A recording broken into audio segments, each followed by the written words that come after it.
Voyez l'affluence qu'il y a aujourd'hui, c'est la preuve qu'il y a un beau travail qui est fait ici sur Saint-Paul. Saint-Paul qui est la ville première, la ville du peuplement. Saint-Paul, c'est à Saint-Paul que se joue l'avenir de la Réunion. Ce n'est pas moi qui l'ai dit, mais c'est une vérité.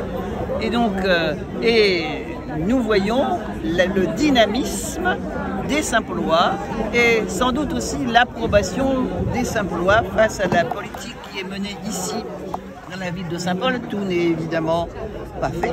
Il y a encore beaucoup à faire pour l'école, pour l'éducation. Il y a encore beaucoup à faire pour les infrastructures qu'il peut y avoir ici à Saint-Paul, mais beaucoup a été fait notamment pour les jeunes, pour ceux dont le maire a la compétence, c'est-à-dire les écoles primaires et les écoles maternelles. Beaucoup de choses ont été faites.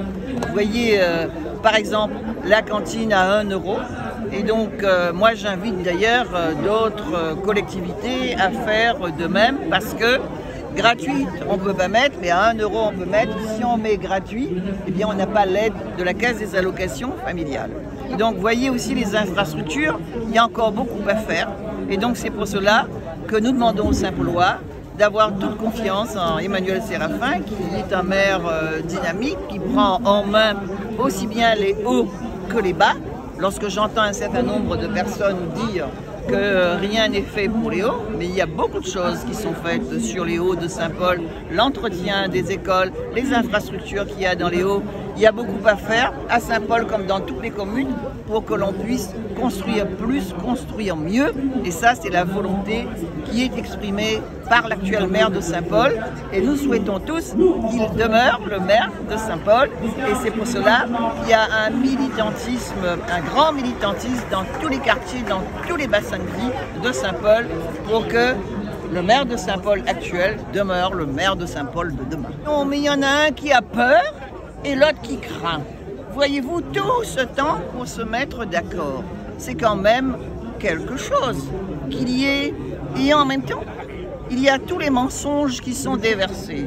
Un révisionnisme absolu pour dire que, vous voyez, hein, ce sont des antidépartementalistes, ce sont ces personnes-là qui sont comme ci, qui sont comme ça. Mais lorsqu'il y a eu la loi de départementalisation, ben, il faut qu'ils se rappellent. Ceux qui ont voté contre la loi de départementalisation, c'est la droite qui a fait cela. Et donc aujourd'hui, ils se représentent comme le flambeau de la départementalisation, mais ils ne se sont pas battus pour. Est-ce que d'ailleurs, ces deux personnes qui veulent, et dont on parle beaucoup, hein, est-ce que vous avez vu ces deux personnes aux côtés d'un travailleur qui revendique, debout à côté d'un travailleur, d'un ouvrier, d'un enseignant qui revendique? Vous ne les avez jamais vus. Et donc, ils veulent ramasser sans beaucoup travailler. Et donc, c'est un flou artistique qui est entretenu. Et quelqu'un l'a dit tout à l'heure, quand il y a un flou, il y a un loup. Et il a dit aussi, le loulou, eh bien, personne n'en veut plus.